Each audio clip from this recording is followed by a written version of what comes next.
dia àqueles que eu ainda não cumprimentei pessoalmente. Eu sou muito grato a Deus, ao Stefan e à liderança da igreja pelo convite para poder trazer a palavra hoje.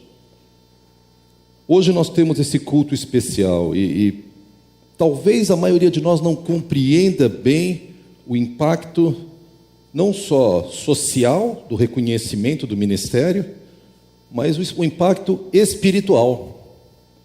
Nós lemos no Novo Testamento, quando Paulo ordenava ou reconhecia presbíteros, líderes espirituais de uma igreja, a expressão é: ele os encomendava à graça do Senhor em quem haviam crido.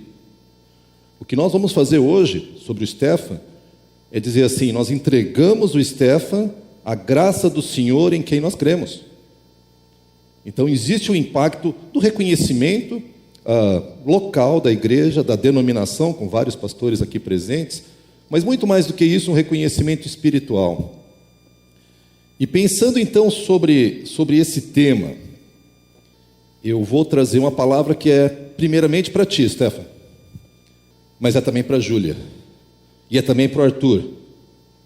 Não sei se você vai acompanhar tudo, Arthur, mas é para ti também. E é para cada um de nós. Eu quero falar hoje sobre terminando bem a corrida da vida. De uma certa maneira, ela é muito voltada para esse desafio que Deus está colocando de uma maneira especial na vida do Stefan, mas eu acredito que a mesma mensagem que Deus tem para mim, tem para ti, não importa se você segue a Jesus há 50, 60 anos, ou se você ainda está aqui tentando compreender quem é Jesus. O desafio é o mesmo. Vários de vocês já sabem, e alguns não acreditam, mas eu e Ana Paula participamos de 2 maratonas no ano passado. Tem gente rindo, mas é verdade. Ela correu, eu fui equipe de apoio. E as 2 vezes eu cheguei na linha de chegada antes dela, porque o estacionamento era ali perto, então eu chegava antes dela. Mas uma coisa curiosa, e aqui você tem muitas ilustrações que vêm da corrida, que aplicam-se na vida espiritual. A primeira delas é uma característica minha, eu não sou um corredor, é que toda vez que eu vou tentar correr, ou qualquer esporte de distância, eu remei por algum tempo, nos primeiros 50 metros, eu sou medalha de ouro. Eu arranco com tudo que eu tenho. Depois de 50 metros eu paro. E como não tem corrida de 50 metros, não tem medalha para mim. É muito comum você começar, seja a sua vida cristã ou qualquer tarefa, você chega e começa cheio de entusiasmo, e você dá tudo que você tem, e o problema é que a corrida é longa. A corrida não é só a arrancada. Se você faz uma brilhante arrancada, mas não tem o preparo, daqui a pouco você fica para trás. Uma das coisas mais interessantes que eu participei no ano passado foi assistir realmente as 2 chegadas de maratona. E eu não estava lá nas 2 horas e 10 minutos, que é quando os campeões chegam, né, os quenianos e aqueles atletas que têm 1,5 metro de perna, uma coisa linda de ver, porque eu fico impressionado com eles, mas para mim não é o que mais impressiona. Eu chego para assistir a chegada das maratonas com 4 horas, 4 horas e meia, 5 horas, que é o pessoal que está suando para terminar. Nas 2 maratonas, Ana Paula chegou por volta de 5 horas de corrida. 5 horas correndo. 5 horas. Me impressiona não a arrancada, me impressiona a energia, a perseverança, a garra necessária para continuar a carreira. Na verdade, gente, não importa muito como você começa.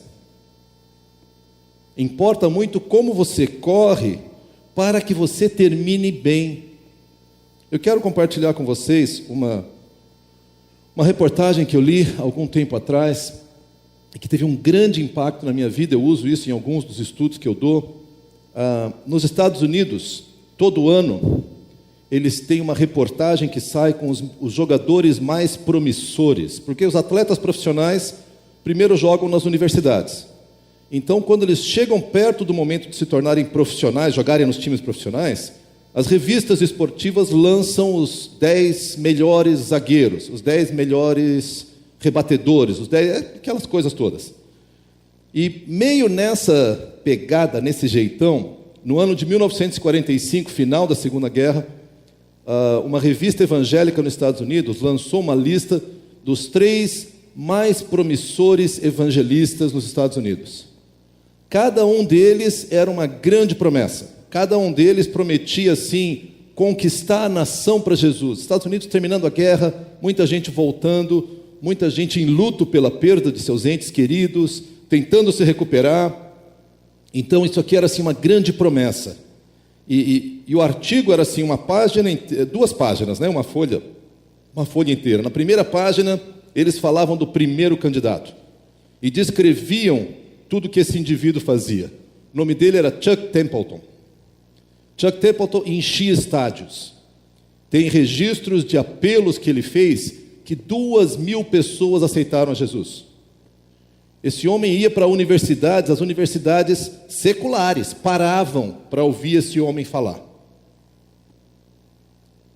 A segunda parte do artigo falava do segundo candidato, ou do segundo mais promissor, e tinha assim uns 2 parágrafos lá no finalzinho sobre o terceiro. Infelizmente, acompanhando um pouco a história de Chuck Templeton, 5 anos depois, em 1950, ele deixou o ministério e se tornou apresentador de TV. Até aí não existe nenhum pecado, foi simplesmente uma mudança de rumo. Só que 5 anos depois disso, em 1955, ele publicou um livro, Por que não posso mais me chamar cristão? E a partir de 1955, ele publicou vários livros como Inimigo da Fé, negando Jesus, negando a integridade da palavra, negando o criacionismo, negando tudo que a palavra afirmava. Se não me engano, ele faleceu alguns anos atrás, completamente longe de Jesus. Primeiro candidato, o mais promissor deles, não resistiu 10 anos. Tinha um segundo candidato, que era Brown Clifford. Brown Clifford também tinha relatos de encher estádios, e ele falava em geral com a população mais pobre, e tinha relatos de centenas de pessoas se convertendo com o evangelismo dele.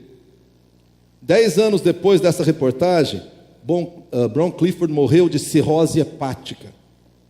Se você não sabe, bebeu até morrer. Bebeu o seu ministério, bebeu sua família, bebeu sua credibilidade, e foi enterrado como indigente porque ele não tinha um tostão no bolso. Segundo colocado, não durou 10 anos.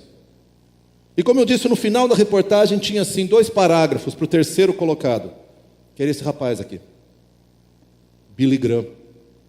Se você acompanha alguma coisa, você sabe que recentemente, no falecimento do Billy Graham, o Congresso americano parou e fez uma sessão solene para reconhecer. A maioria deles são incrédulos no Congresso, mas eles reconheceram, esse era um homem que andava com Deus. Dos 3 melhores, um terminou bem. Stefan, minha sincera oração é que você seja esse, que você seja o terceiro, tá? Na lista da arrancada pode ser até o 10º, contanto que tu termine bem. Mas eu quero falar disso para cada um de nós. O que significa terminar bem? É fácil nós olharmos para o Stefan e falar: ó, Stefan, estamos de olho aí. Tu cuida bem da Júlia, hein? Olha. E de certa maneira existe uma expectativa, e a ordenação traz sobre o líder um papel um pouco de vidraça, né? Porque a igreja está olhando para ti. Nós reconhecemos o chamado de Deus e a tua proposta, o teu compromisso de viver não uma vida melhor, mas uma vida de exemplo em seguir a Jesus. O exemplo mesmo é Jesus, mas o líder espiritual é um exemplo de como se segue a Jesus. No entanto, a minha pergunta permanece: o que significa terminar bem? O que é terminar bem? Quem é que termina bem? E se você perguntar para o mundo tem inúmeras respostas para ti. Termina bem quem termina com uma boa aposentadoria. Termina bem quem na aposentadoria viaja pela Europa, pelos Estados Unidos, pelo mundo. A Europa hoje não é um bom lugar para visitar, mas eventualmente vai voltar a ser. Ou seja, termina bem quem tem dinheiro. Nós, como cristãos, não aceitamos isso. Termina bem quem é famoso, quem a vida inteira, no final da vida, é aplaudido e reconhecido. Embora tenha valor isso, não é isso bem que é terminar bem. Termina bem quem é amado. Isso tem um lado de verdade, mas é muito perigoso. O que eu vou fazer para ser amado?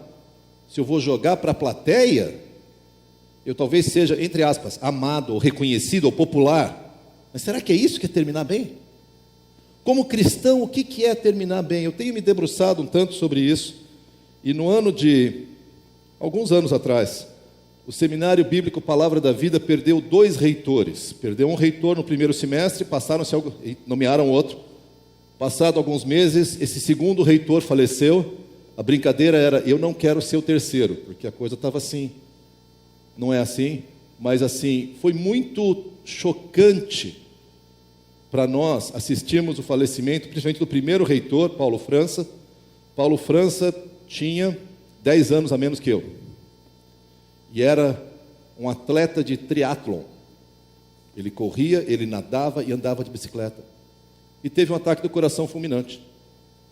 Não passou um dia no hospital. Ele chegou em casa e falou para a esposa, eu vou deitar mais cedo que eu estou meio cansado, depois de pedalar 20 quilômetros, algo assim. Ela chegou no quarto, ele estava morto. E eu lembro que eu fiquei sabendo de manhã, peguei um avião, fui até lá, porque ele foi discípulo meu, foi aluno meu, tentando ainda compreender o choque de alguém tão novo que vai embora. E a cerimônia foi muito bonita, muita gente reconhecendo a obra dele, o ministério dele, o impacto que ele teve. Algumas semanas depois, eu assisti um vídeo de uma aula que ele deu sobre vida de Cristo. E nessa aula, isso foi alguns meses antes do falecimento dele, que ele gravou, e ele fala que ele quer terminar a vida amando mais a Jesus. Eu falei, eu sei porque ele foi embora. Porque estava completa a carreira dele. Stefan, quando você pensa sobre terminar bem, eu queria que você olhasse homens como Paulo França, ou depois Carlos Oswaldo, ou tantos outros que a gente conhece. Eu cheguei a uma definição aqui, a frase que eu uso para mim, não sei se serve para você. O que significa terminar bem? Primeira coisa que eu digo é que eu quero terminar mais apaixonado por Jesus Cristo. E eu sei que algumas pessoas resistem à ideia de nós usarmos paixão por Jesus.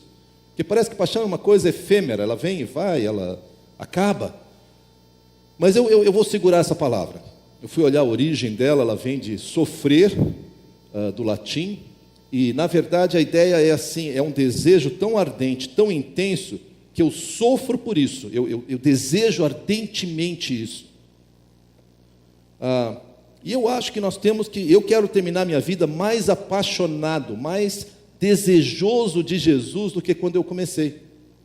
Eu quero olhar aqui, não o lado passageiro da paixão, mas o lado da intensidade, do envolvimento, do entusiasmo por Jesus. Eu quero terminar minha vida mais, me permitam, doido por Jesus do que eu era quando eu comecei.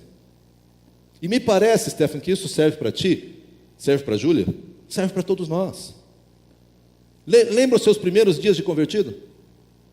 Eu lembro que eu li o Novo Testamento em uma semana. Eu tinha 15 anos. E eu fiquei encantado. Eu não conseguia parar de pensar em Jesus. E eu confesso que já houve vários períodos na minha vida que a minha paixão diminuiu muito. Mas o meu alvo é terminar a minha vida, para terminar bem, mais apaixonado por Jesus. Talvez não rico, não tenho perspectiva disso. Talvez não famoso, talvez não reconhecido, talvez não amado ou popular.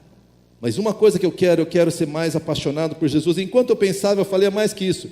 Eu quero terminar também mais dedicado a Jesus Cristo, mais entregue a Ele, mais comprometido com Ele. Eu quero que Ele seja mais o meu norte, que Ele seja o meu critério, que Ele seja o meu alvo. E por fim eu quero terminar mais rendido a Ele, mais submisso a Ele.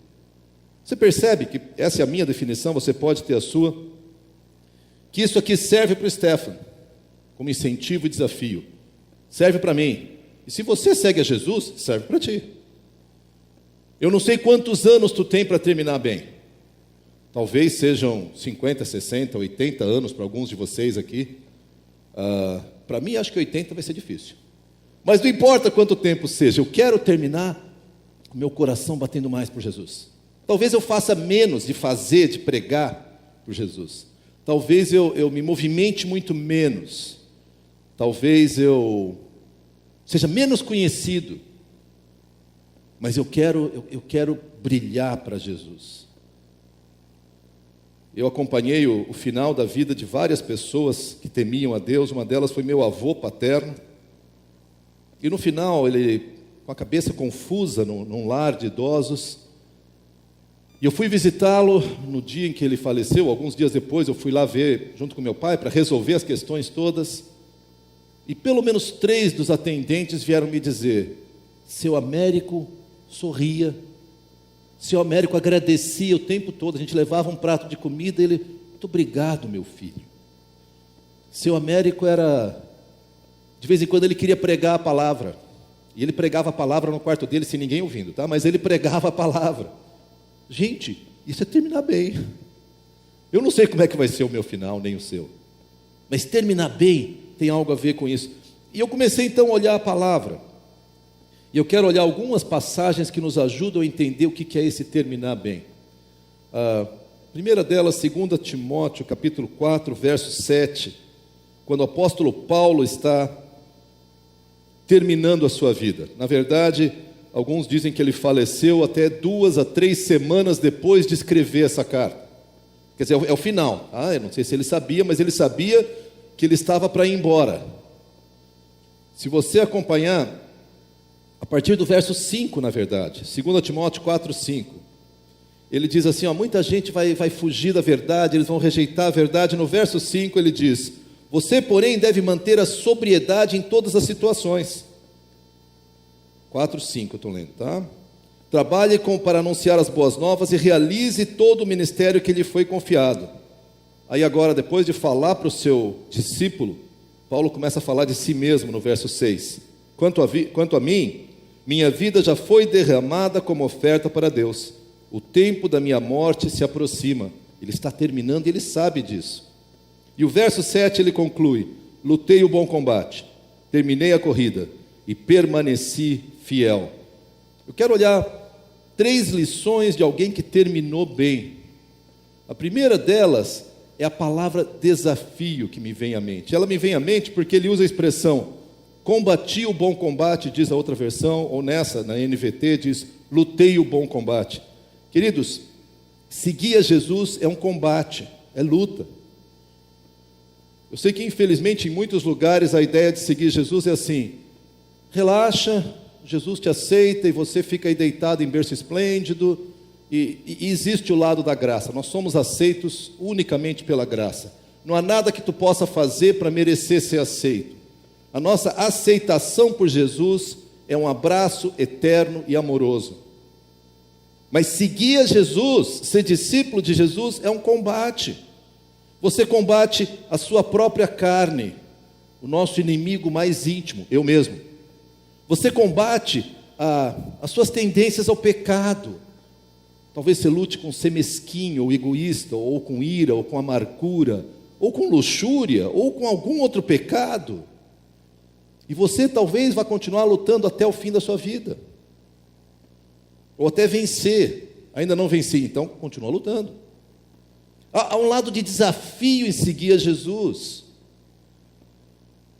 A segunda expressão que ele usa é terminei a corrida, completei a corrida. 2 coisas me vêm à mente quando eu penso nisso. O primeiro delas é que corrida é um processo. Ele não falou atirei o dardo, ou atirei a flecha, não, ele fala de corrida. Eu completei a corrida. Seguir a Jesus é uma longa corrida, Stefan, e tu sabe disso. Tu tem experimentado. Ela não acaba num instante. Não só exige um esforço, mas ela continua. Ana Paula tem uma camiseta desses de corredores que diz assim: 30 quilômetros com as pernas, 10 quilômetros com a cabeça, 2 quilômetros com o coração, 195 metros com lágrimas. Que a maratona é 42.195 metros. Se fosse no meu caso, teria sido 42.000 com lágrimas. Não, talvez 41 com lágrimas, vamos dizer. Vai. Primeiro eu acho que eu corro. Mas eu acredito que a chave de uma corrida de longa distância, né, é cabeça. Você tem que saber, eu estou correndo, mas ainda falta muito. As poucas vezes que eu corri distâncias um pouco maiores, quando eu me dava conta que eu estava cansado e ainda faltava 2/3, 3/4 da corrida, eu queria parar, gente, chega, já deu para mim. A grande chave, o diferencial para quem corre longa distância é a atitude, é o coração, a cabeça. A grande chave para quem quer terminar bem, Stefan, é entender longo prazo. É entender que Deus me quer para maratona, não é para 100 metros. Dizem que o corredor de 100 metros nem respira quando ele corre 100 metros. São 10 segundos. Ele começa a puxar o ar e já chegou. Na maratona não dá para fazer. Lutei o bom combate, terminei a corrida. A última expressão que ele usa nessa versão é permaneci fiel. E eu gosto de pensar em tesouro, porque a outra versão diz guardei a fé. E eu gosto mais da outra versão nesse aspecto. Porque a ideia de guardar a fé é o seguinte, é o seu tesouro. Se você tem algum objeto de valor na sua casa, você não deixa largado em cima da cama ou em qualquer lugar, você guarda. Você torna aquilo o seu tesouro. Você tem uma gaveta, você tem uma caixinha, você tem algum lugar para guardar isso. Eu acredito que nós precisamos guardar a fé como se fosse um tesouro. Guardar a fé não é esconder a fé, mas é enraizar essa fé, é cultivar essa fé, é tornar essa fé forte, resistente. Alguém me falou recentemente que adolescentes cristãos que entram na faculdade, 60% deles abandonam a fé no primeiro ano de faculdade. Como é que acontece isso? Ele conhece a Jesus, ele conhece a palavra, ele vive para Jesus, entra na faculdade e em um ano ele abandona a fé. Porque a sua fé não é forte, não foi bem guardada. E aí não adianta colocar a culpa nesse ou naquele. O fato é, se você quer terminar bem, você precisa guardar a fé. Você precisa cercar a sua fé. Stefan, luta pela tua fé. Assim como você luta pelo seu casamento e pelos seus filhos, eu diria assim, vai a fundo, examina, faz perguntas, estuda, cria raízes profundas na sua fé, porque a sua fé será desafiada. Já foi, está sendo e será. E isso não é só para ele. Se você é seguidor de Jesus, é para cada um de nós. Continuei olhando na Bíblia e tem mais uma passagem que eu quero compartilhar com vocês. Aliás, antes disso, eu tomei a liberdade de colocar essa foto, não sei se ela vai ficar bem visível aqui. Essa é a prisão onde Paulo passou os últimos meses ou semanas da sua vida. Foi aqui que ele escreveu essa carta. Aliás, ele ficava nesse lugar aí onde tem essa luz, ditando para esse bueiro lá em cima, porque era a única entrada da cadeia. Era um lugar sujo, úmido, e quando o rio Tibre enchia, matava todos que estavam aí dentro. Não tinha banheiro, não tinha direitos humanos, não tinha visitas íntimas. Era um buraco horroroso, cheio de gente amarga, e ele escreve o que ele escreve: combati o bom combate, terminei a carreira, guardei a fé.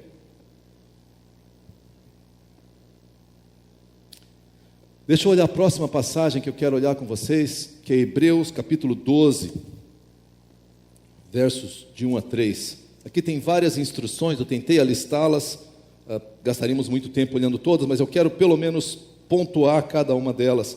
O autor de Hebreus acabou de escrever terminou o capítulo 11, onde ele fala dos heróis da fé, homens e mulheres que desafiaram, que sofreram, que enfrentaram feras, que tiveram grandes vitórias, mas que foram presos, foram injustiçados, homens dos quais o mundo não era digno. Aí então ele passa para o capítulo 12, e nós lemos assim, Hebreus 12, de 1 a 3. Portanto, uma vez que estamos rodeados de tão grande multidão de testemunhas, livremo-nos de todo o peso que nos torna vagarosos e do pecado que nos atrapalha, e corramos com perseverança a corrida que foi posta diante de nós. Mantenhamos o olhar firme em Jesus, o líder e aperfeiçoador de nossa fé. Por causa da alegria que o esperava, ele suportou a cruz, sem se importar com a vergonha. Agora ele está sentado no lugar de honra à direita do trono de Deus. Tem o verso 3 ainda aqui. Pensem em toda a hostilidade que ele suportou dos pecadores. Desse modo, vocês não ficarão cansados nem desanimados. Primeira coisa que eu quero falar é sobre modelos. Para o Stefan e para cada um de nós.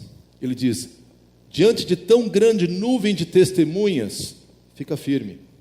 Stefan, escolha pessoas que são modelo para ti. Ande com essas pessoas, ouça essas pessoas. Modelos de fé, modelos de perseverança, modelo de pessoas que guardaram a sua fé e que resistiram na hora difícil. Olha essas pessoas, conversa. Eu sei que você tem o exemplo não só dos seus pais, como dos seus sogros também. Mas, e aqui, gente, eu vou colocar todos nós no fogo pelo Stefan. Nós queremos ser modelo de fé para ti. Ao te ordenar, nós estamos dizendo que tu é exemplo para nós. Nós queremos ser modelo de caminhada para ti. Cada um de nós. Cerque-se de modelos, procure modelos. Ele em seguida fala: abandona todo o peso que te torna vagaroso, livrem-se de todo o peso e do pecado. Livrar-se do pecado é uma recomendação que nós conhecemos, não nos espanta em nada, mas livre-se de todo o peso. Ninguém vai fazer uma corrida longa carregando uma mochila nas costas. Alguns fazem carregando mochila de água, mas é exceção, tá? Ninguém vai levar uma toalhinha extra, um sapato, vou levar um lanchinho, tudo nas costas. Ninguém faz isso. Livre-se, Stefan, daquilo que atrapalha, que te torna lento. E aqui deixa eu falar para nós. Avalia, você que segue a Jesus, qual que é o peso que te atrapalha a seguir a Jesus? Não é pecado, tá? O pecado com certeza nós temos que nos livrar. Mas ele está falando aqui de peso. O que é peso? Pode ser a sua paixão por futebol, ou por leitura, ou por um jogo, ou por um esporte, ou sei lá. Pode ser sua paixão por jardinagem. Daniel, mas isso não é pecado. Não, não é pecado. Mas pode se tornar um peso que começa a roubar mais e mais e mais e mais e mais tempo de seguir a Jesus. Um tempo atrás, conversando com uma jovem, ela estava muito frustrada porque ela se deu conta de quanto tempo ela perde assistindo série de Netflix. Assistir série de Netflix não é pecado. Depende da série. Tem alguns que não vale nem o tempo que você está vendo. Mas se isso te ocupa tanto do seu tempo, isso se torna um peso na sua vida. Ou talvez você estabeleça um alvo para você. Eu quero terminar um doutorado. Eu quero atingir isso. Todos esses alvos são legítimos. Mas se você quer terminar bem, você vai ter que tornar a sua vida leve. Você vai ter que abrir mão de uma série de pesos que, embora não sejam pecados, ele fala do pecado também, mas embora não sejam pecados, eles te tornam pesado para a corrida. Pergunta é: tu quer terminar bem? Está disposto a pagar o preço para terminar bem? Ele continua falando, dizendo: corra com perseverança, sem desistir. E ele continua dando outras instruções para nós. A próxima é proposta, porque ele diz logo a seguinte: mantenha o olhar firme em Jesus, com perseverança, a corrida que foi posta, ou a corrida que nos foi proposta. Você entende o que Jesus te chamou para seguir? Não, o Stefan, ele tem que ser pastor, ele tem que pregar a palavra, ele tem que ter... É verdade, mas não é só para ele, é para mim e para você também. Nós somos chamados a viver para Jesus. É essa a proposta de seguir a Jesus. Aceitar Jesus não é apenas um seguro contra o incêndio do inferno, embora seja assim. No momento que eu aceito a Jesus, eu estou livre da culpa do inferno. Mas o que eu quero dizer é que o Jesus propõe para mim e para você é muito mais do que isso. É uma vida intensa, é uma vida gostosa, é uma vida desafiadora, é uma vida cheia de vida, desculpa a redundância. Essa é a vida que nos é proposta. Eu temo que algumas vezes, como cristãos, a gente aceita uma vida mais ou menos, uma vida medíocre, porque correr a vida que é proposta dá trabalho. E aí sim, nós entramos no alvo. Qual que é o alvo? Mantenhamos o olhar firme em Jesus. Nosso alvo é Jesus. Seguir a Jesus significa eu quero ser como Jesus.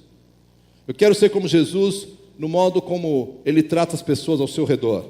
Eu quero ser como Jesus no modo como Ele trata aqueles que se opõem a Ele, os seus inimigos. Eu quero ser como Jesus no modo como Ele trata o pobre, o miserável, o pecador, aquele que é, aos nossos olhos, desprezível, aquele que é inimigo.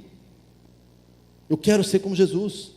Eu quero ser como Jesus quando eu me deparo com aqueles que não são amáveis. Porque, gente, amar os amáveis, os meus amigos, a minha família, nenhuma novidade aí.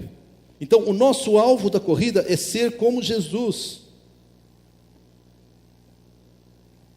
E no final do verso 2 ele diz: por causa da alegria que o esperava, ele suportou a cruz sem se importar com a vergonha. Para nós corrermos foi pago um alto preço.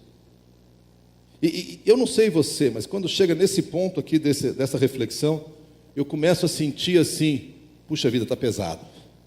Parece que seguir a Jesus é uma coisa insuportável. Mas será que... E o Stefan deve falar, será que eu devia ter pedido essa ordenação? Vamos rever esse negócio, agora é tarde. Mas eu quero terminar com aquilo que é positivo. Eu quero terminar com aquilo que nos leva adiante. Eu quero terminar com as promessas que Deus faz para nós terminarmos bem. E deixa eu dizer mais uma coisa, a promessa é para quem está comprometido a terminar bem. Eu acredito, e como igreja, nós acreditamos, que uma vez que você se tornou um discípulo de Jesus, um seguidor de Jesus, foi selado pelo Espírito Santo, o céu está garantido. Você não vai perder a sua salvação. Terminar bem é muito mais do que só não perder a salvação. Terminar bem é terminar tendo um impacto para Jesus. O seu impacto talvez possa ser, Stefan, não sei, ser o novo Billy Graham. Mas deixa eu alertar vocês, lembra dos 3? Os 2 primeiros colocados naquela lista eram evangelistas mais eficazes do que Billy Graham naquele momento. Então, assim, o ministério estrondoso quer dizer o quê? Quer dizer que Deus está usando muito naquele momento, não quer dizer que vai terminar bem. Se Deus te dá um ministério estrondoso, amém, vamos multiplicar isso. Mas não se perca com isso, porque não importa muito a tua arrancada, importa como você corre para que termine bem. Quero voltar ali para aquela passagem de 2 Timóteo, capítulo 4. Lembra, Paulo estava naquele buraco que eu mostrei para vocês rapidamente. Eu quero ler para vocês alguns versículos adiante, especialmente o 16 a 18. Na verdade, do 9 em diante, Paulo começa a dizer: olha, venha ter comigo, Timóteo, venha me visitar, porque Demas me abandonou. E a lista continua. Demas amou mais as coisas dessa vida e foi para Tessalônica. Crescente foi para Galácia. Tito para Dalmácia. Isso aí é o verso 9 em diante. Paulo está sozinho. Ninguém podia estar no buraco com ele. Provavelmente haviam outros criminosos e prisioneiros ali dentro. Mas as pessoas podiam ir naquela parte de cima e visitar e conversar com ele. Provavelmente Lucas ou Silas foram aqueles que registraram a carta de 2 Timóteo. Verso 16, você começa a sentir o cansaço de Paulo, mas repara bem, ele está no fim da vida.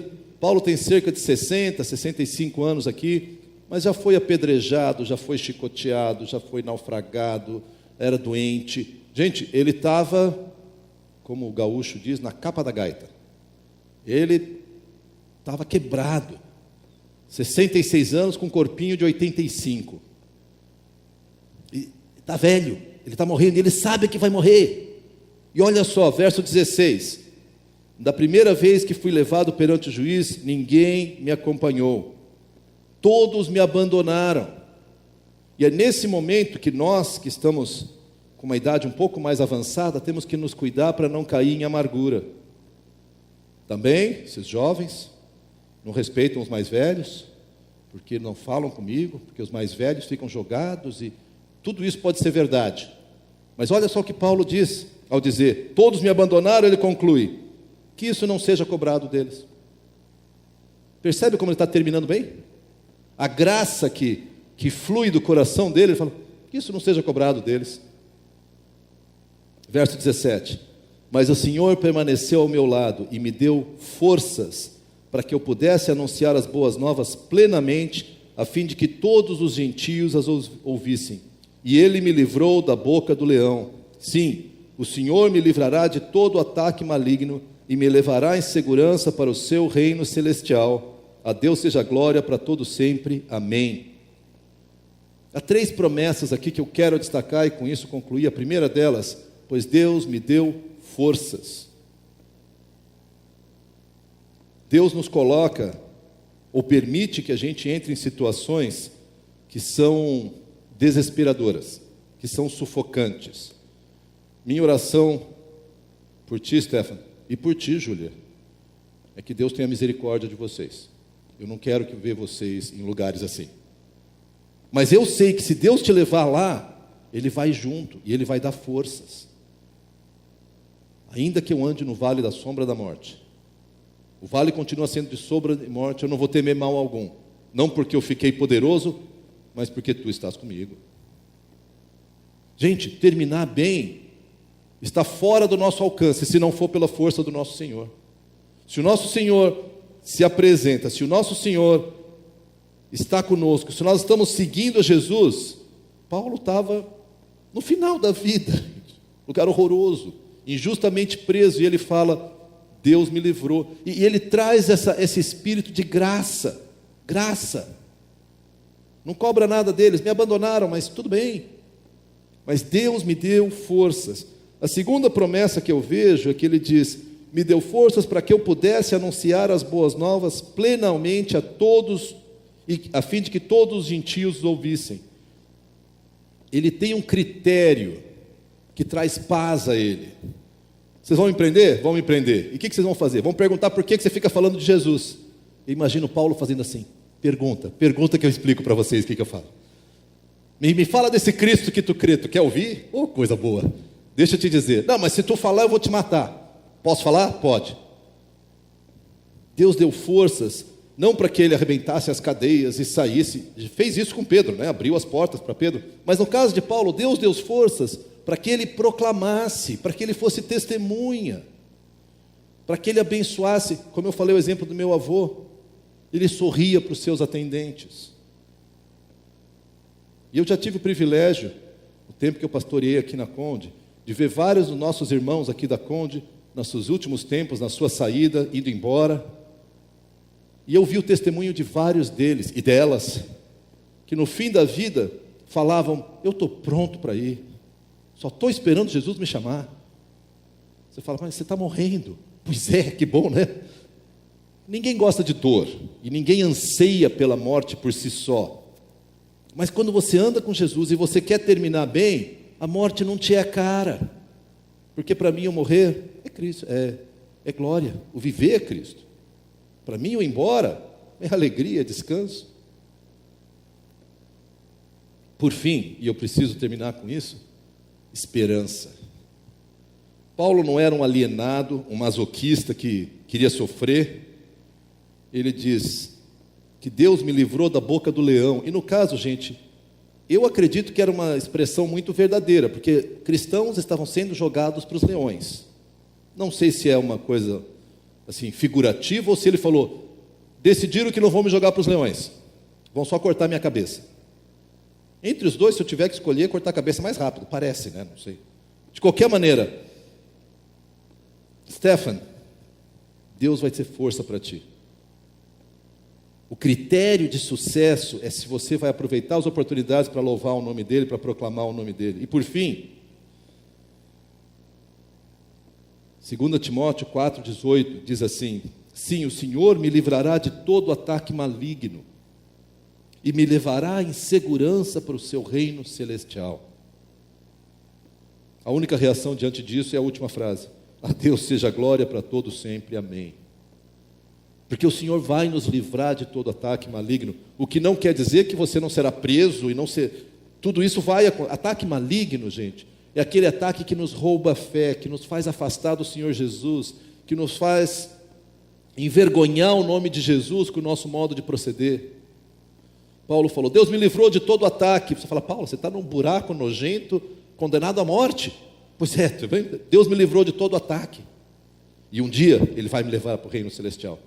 E no reino celestial não haverão ataques, não haverá mais medo, não haverá mais insegurança.